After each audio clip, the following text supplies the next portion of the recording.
हमने बताया। इसी के साथ एक और जो बड़ी खबर मिल रही है वो आपको बताएं। एक और एफआईआर अतीक अहमद के ऊपर अब दर्ज हो चुकी है। ये बड़ा अपडेट, एक तरफ अतीक अहमद प्रयागराज ले आया जाना है, इन सब के बीच एक और एफआईआर अतीक अहमद के ऊपर दर्ज की गई है। धूमनगंज इलाके में ये एफआईआर दर्ज की गई है। अतीक और उसके बेटे असद समेत 13 लोगों का नाम इस एफआईआर में शामिल है। प्रॉपर्टी डीलर को जान से मारने की धमकी देना और रंगदारी के केस में ये एफआईआर दर्ज की गई है। मामला 2019 का है। तो बड़ी खबर आपको मैं बता रही हूँ, 2019 के एक और मामले में अतीक अहमद उसके परिवार के ऊपर अब एफआईआर दर्ज की गई है। इसमें न सिर्फ अतीक, उसका बेटा असद शामिल है और बाकी 13 लोगों को और नामजद किया गया है। ये बड़ी खबर आपको हम बता रहे हैं। फिलहाल इस वक्त अहम जानकारी दे रहे हैं कि कैसे जो है वो इशू कर दिया गया था और कोर्ट का जो ऑर्डर था वो बता दिया गया था कि कहीं ना कहीं उसको ले जाया जा सकता है या तो पूछताछ की जा सकती है। तो जोड़ा हेलो जी बिल्कुल। तो ये अलग अलग जो मेरे सहयोगी हैं जो अलग अलग जगहों पर मौजूद हैं वो आप तक जानकारियां अतीक अहमद के बारे में पहुंचा रहे हैं, क्योंकि देखिए अब एक एक करके जो खबरें हैं वो बहुत जल्दी बदल रही हैं और बहुत जल्दी सामने भी आना शुरू हो चुकी हैं। अतीक अहमद साबरमती जेल से प्रयागराज ले आया जाएगा। एक बार फिर से ये अपडेट मैं आपको दे दूं, क्योंकि उमेशपाल हत्याकांड की जांच यहीं प्रयागराज में चल रही है और इसीलिए साबरमती जेल में एजेंसियां जाए पूछताछ करें, उससे बेहतर यहाँ प्रयागराज ले आकर के अतीक अहमद से पूछताछ होगी। तो ये नक्शे के जरिए आपको समझाने की कोशिश कर रहे हैं संभावित रूट जो है वो किस तरीके से बन रहा है, क्योंकि अभी फिलहाल गुजरात के साबरमती जेल में बंद है अतीक अहमद, लेकिन यूपी पुलिस पहुंची है उसे लेने के लिए और अगर प्रयागराज ले जाया जाता है तो करीबन 1300 किलोमीटर लंबा ये सफर होगा।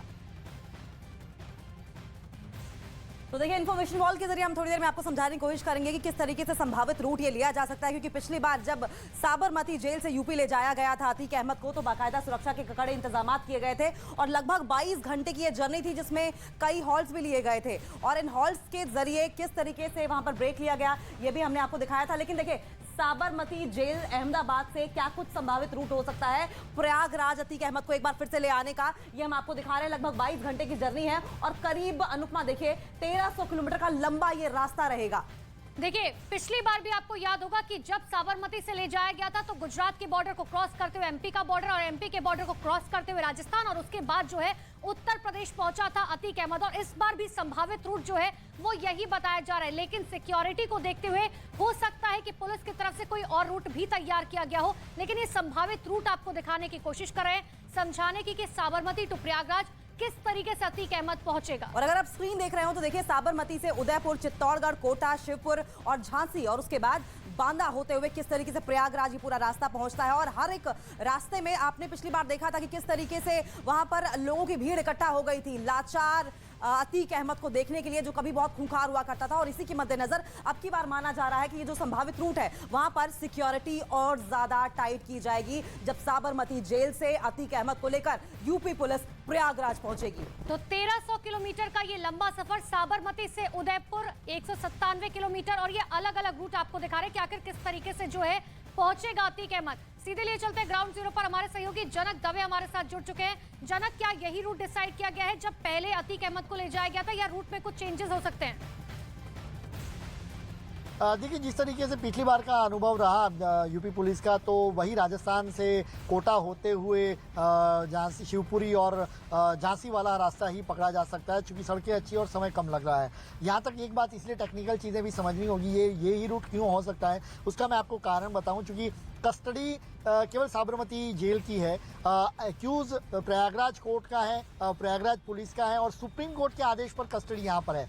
तो यहाँ पर अब लीगल टर्मिनोलॉजी ये होगी अनुपमा कि यहाँ से जब इसको यहाँ ले जाया जाएगा तो ट्रांजिट उसको बताया जाता है। तो कोर्ट में जब प्रोसेस होगी तो ट्रांजिट प्रोसेस होगी। ट्रांजिट प्रोसेस में 24 घंटे में एक्यूज को कोर्ट में पेश करना होता है। तो अगर आज यहाँ से प्रोसीडिंग होती है तो 24 घंटे में, जैसे यहाँ से वो स्टार्ट करेंगे 24 घंटे में एक्यूज को कोर्ट में पहुँचाना होता है। तो यही वो बेहतर रूट होगा जिसके चलते वहां पर उसको प्रयागराज पहुंचाया जाए। और वहां पर पहुंचने पर प्रक्रिया जो होगी उसके मुताबिक इस मामले में जो उमेश पाल की हत्या मामले में उसको प्रमुख आरोपी के तौर पे जब बताया गया है तो उसकी अब तक पूछताछ नहीं है, उसको मेन एक्यूज के तौर पे दिखाया तो उस समय उसकी अरेस्ट हो सकती है और फिर उसी कोर्ट के सामने जहां पे ट्रांजिट रिमांड को शो ऑफ किया जाएगा उसी समय पर उसके रिमांड मांगे जाएंगे और फिर उसकी पूछताछ के लिए बाकी जो प्रक्रिया होगी। तो इसी बीच इसकी पूछताछ भी हो सकती है क्योंकि प्रयागराज कोर्ट उसी कोर्ट यूपी कोर्ट का ही उसमें कस्टडी है, तो ऐसे में पुलिस बीच में रास्ते में उसकी पूछताछ भी कर सकती है। लेकिन यहाँ पर जो समय है वो थोड़ा ज्यादा लग सकता है क्योंकि अभी आधे घंटे पहले वहां पर पुलिस पहुंची है और जो दस्तावेज हैं वो सबसे, चूंकि सुप्रीम कोर्ट के आदेश पर होने के चलते गुजरात पुलिस हर चीजें उसको बारीकाई से चेक करना चाहती है कि कोई चूक न रह जाए, खासतौर पर उसके सिक्योरिटी एस्पेक्ट को। और पिछली बार जिस तरीके से हमने देखा था कि सिक्योरिटी एस्पेक्ट कितने थे, बाकायदा सीसीटीवी लगे थे वैन में, वैन के अंदर का जो दरवाजा था वो भी डिजिटली लॉक होता था, उसका जो पासकोड है वो बिल्कुल जनक, जैसा आप बता रहे हैं कि 24 घंटे के अंदर पेश होना जरूरी होता है और इसीलिए जो पहले का रूट था वो सबसे मुफीद है अतीक अहमद को यहाँ प्रयागराज ले आने के लिए। लेकिन जनक, इसके साथ एक और चीज समझना चाहेंगे, क्या बाई रोड की जगह कोई दूसरा रूट भी अख्तियार किया जा सकता है? क्या बाई एयर ले आने की कोशिश भी हो सकती है अतीक अहमद को? क्या देखिए, मेरी जो अभी सूत्रों से बात हुई और जो तस्वीरें आप देख रहे हैं वहां पर साबरमती जेल पर बाकायदा यूपी पुलिस की गाड़ियां पहुंच गई है। अब जब आप बंदोबस्त के साथ गाड़ियां लेकर आ रहे हैं तो इसका मतलब यह है कि आप उसको सड़क के रास्ते ही ले जा रहे हैं। अगर उनको बाय फ्लाइट लिए जाता तो फिर गुजरात पुलिस की मदद करके उनको केवल, चूंकि साबरमती जेल से एयरपोर्ट का रास्ता हार्डली 20 मिनट का है, तो वो उस वहां से रास्ते और फिर उसको इलाहाबाद या फिर जहाँ पर नियरेस्ट जो एयरपोर्ट है वहां पर उनको लैंड करा के फिर उनको ले जाया जा सकता है। लेकिन जो गाड़ियां वहां पर पहुंची है उससे बिल्कुल यही है कि उनको सड़क के रास्ते ही ले जाया जा सकता है। और वही जो रूट था पिछली बार का कि अहमदाबाद से जो डूंगरपुर वाली सड़क है जो अहमदाबाद राजस्थान, जनक, इसके अलावा जो टीम पहुंची है, जो उत्तर प्रदेश पुलिस की टीम पहुंची है, क्या उसे लेकर कोई जानकारी है? क्योंकि जैसा आप कह रहे हैं कि जो रूट है वो उत्तर प्रदेश पुलिस का जाना समझा है पहले वाला, तो उसी के ऊपर अतीक को लेकर आया जाएगा। तो क्या टीम में भी तमाम वही अधिकारी और पुलिस के लोग शामिल है जो कि पिछली बार थे? वो हो सकते हैं, क्योंकि सिक्योरिटी का सबसे बड़ा कंसर्न होगा तो शायद वो चीज़ें पहले प्लान में एग्जीक्यूट कर चुके हैं असली अच्छी तरीके से, तो वही दोबारा उनको रिपीट किया जा सकता है। लेकिन ये ज़रूरी भी नहीं, सुरक्षा का मसला होता है और ऐसे में इनके जो सिक्योरिटी गार्ड हैं वो भी बदले जा सकते हैं। बुलेट प्रूफ जैकेट के साथ AK-47 और इंसास राइफल के साथ पिछली बार यहाँ पर जो कमांडो को भेजा गया था, बिल्कुल उसी तरीके से इस बार भी लाव लश्कर के साथ टीम पहुंची है। तो अभी जो प्रक्रिया है वो यही है कि कोर्ट साबरमती जेल के जो ADG हैं KLN राव, उनसे वो लगातार बातचीत हो रही है और वहाँ से भी चेकिंग हो रहा है कि वाकई में ये प्रयागराज पुलिस है कि नहीं। और प्रयागराज पुलिस के जो लोग हैं, चूंकि इसके एक हफ्ते पहले प्रयागराज कोर्ट से एक डॉक्यूमेंट दिया गया था कि उमेश पाल हत्या केस में अतीक अहमद की जरूरत होगी, तो पहले कोर्ट को अवगत कराया गया था साबरमती जेल को। तो ऐसे में प्रक्रिया थोड़ी आसान होगी। पहले पिछली बार जैसे देखा था कि सुबह 9 बजे आ गई थी पुलिस और शाम को 6 बजे तक कस्टडी नहीं मिली थी, तो ऐसे में हो सकता है कि कस्टडी इनकी जल्दी मिल जाए, उनको यहाँ से प्रयागराज के लिए रवाना किया जाए। आज थोड़ा जल्दी मिल जाए, आज वर्किंग डे है। जनक, आप मेरे साथ बने रहिए, मेरे साथ अमित भी जुड़े हुए हैं, उनका मैं रुख कर लेती हूँ। देखिए अमित, हमने एक बार फिर से वो रूट मैप तो दर्शकों को समझा दिया कि कैसे इसमें राजस्थान भी है, मध्य प्रदेश भी है, लेकिन अतीक एंड फैमिली की धड़कन तब बढ़ती है अमित जहां उत्तर प्रदेश में आप मौजूद है, मैं मौजूद हूँ। मैं प्रयागराज में हूँ, आप लखनऊ में है, लेकिन जैसे ही वेस्टर्न यूपी से घुसती है ना गाड़ी, उसके बाद ही दिल की धड़कन बढ़ती है अतीक अहमद की। जी हाँ, बिल्कुल। जैसे ही झांसी से उत्तर प्रदेश के बॉर्डर में दाखिल होगी अतीक अहमद का काफिला और तभी जाकर जो अतीक अहमद का परिवार है उसकी परिवार की धड़कनें बढ़ जाती है कि कहीं गाड़ी पलट ना जाए, कहीं इनकाउंटर हो ना जाए। ये परिवार के लोग लगातार बयान देने लगते हैं और साथ ही साथ जो उत्तर प्रदेश में जो चर्चाओं का जो बाजार होता है वो भी गर्म हो जाता है। लेकिन पिछली बार हमने देखा किस तरीके से उत्तर प्रदेश पुलिस ने सुचारू तरीके से, बढ़िया तरीके से झांसी से लेते हुए बुंदेलखंड एक्सप्रेस वे होते हुए प्रयागराज पहुंचाई, चित्रकूट होते हुए प्रयागराज पहुंचाई। और ठीक इस बार भी वही रूट होने की संभावना है। जो इस वक्त बड़ी खबर बता दें अपने दर्शकों को, ब्रेकिंग न्यूज कि अतीक अहमद पर एक और मुकदमा दर्ज हुआ है। केवल अतीक अहमद ही पर ही नहीं, अतीक अहमद के बेटे असद अहमद समेत कुल 13 लोगों पर FIR यह दर्ज हुआ है।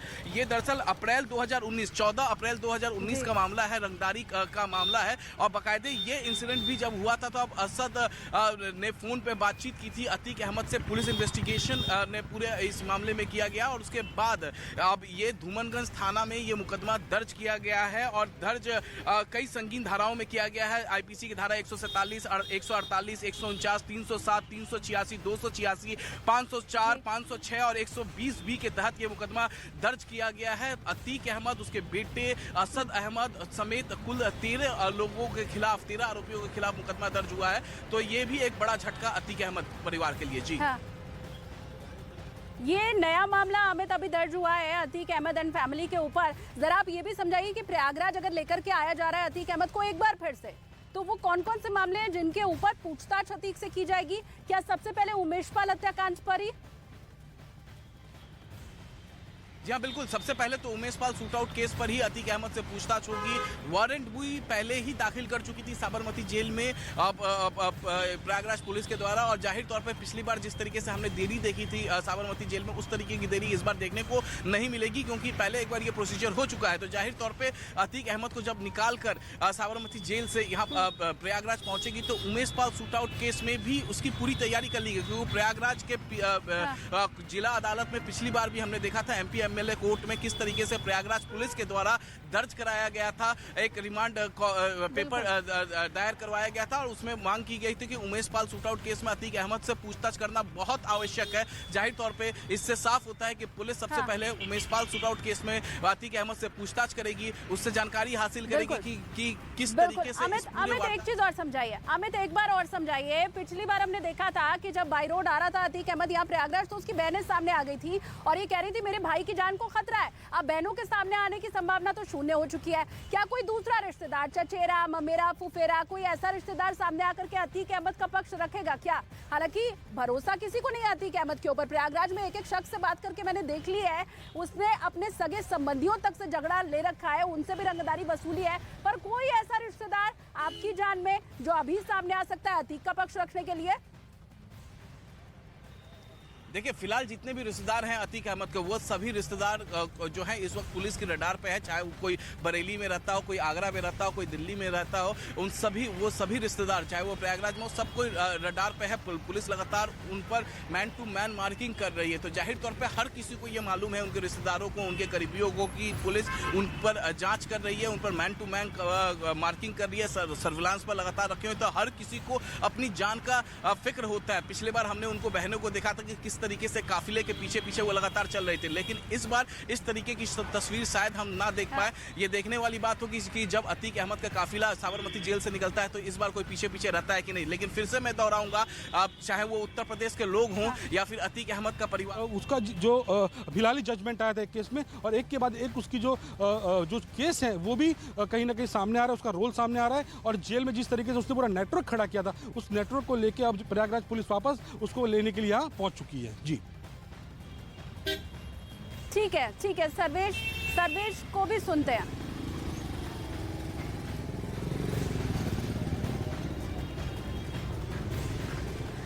बिल्कुल अमित, तो जैसा आपने समझाया, मेरे साथ अभी आगे सर्वेश जुड़ेंगे तो उनसे भी हम जानेंगे कि आखिर उत्तर प्रदेश का रूट मैप क्या हो सकता है। लेकिन अभी सबसे बड़ी खबर आज की यही है कि अतीक अहमद एक बार फिर से प्रयागराज ले आया जा रहा है और उसके पीछे की वजह यही है कि तमाम मामले जो उसके ऊपर चल रहे हैं पुलिस अब रिमांड में लेगी और पूछताछ अतीक अहमद के साथ आगे बढ़ेगी। इन सब के बीच ये भी कि अतीक अहमद इस बार बिल्कुल अलग थलग दिखाई दे रहा है। आम लोगों से तो अतीक कट ही चुका है, जूतों की माला तो उसको पहनाई जा ही चुकी है प्रयागराज के अंदर, लेकिन उसके जो सगे संबंधी थे जो उसे बचाने की कोशिश कर रहे थे, क्योंकि अतीक को बचाकर उनके गुनाहों के ऊपर भी पर्दा डल पाता, अब वो भी भागे भागे फिर रहे हैं, वो भी मोस्ट वांटेड है। तो ऐसी स्थिति में अतीक अकेला साबरमती जेल से प्रयागराज तक लेकर आया जाएगा और बहुत जल्द, क्योंकि अभी कागजी कार्रवाई चल रही है और कुछ ही घंटे का वक्त बचा है, जैसे मेरे सहयोगी जनक भी बता रहे थे, कुछ ही देर अब बाकी बची है।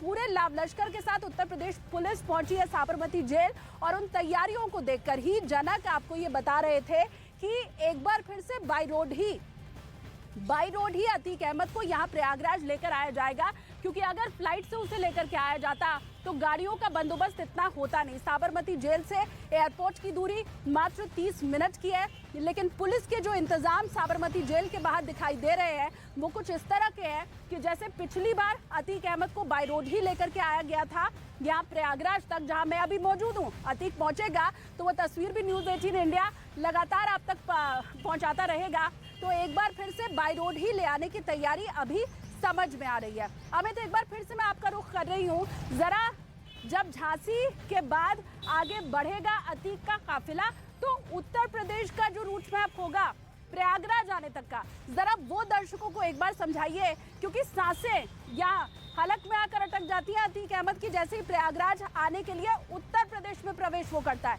तो जरा वो रूट मैप समझाइए दर्शकों को। देखिए, झांसी से जो प्रयागराज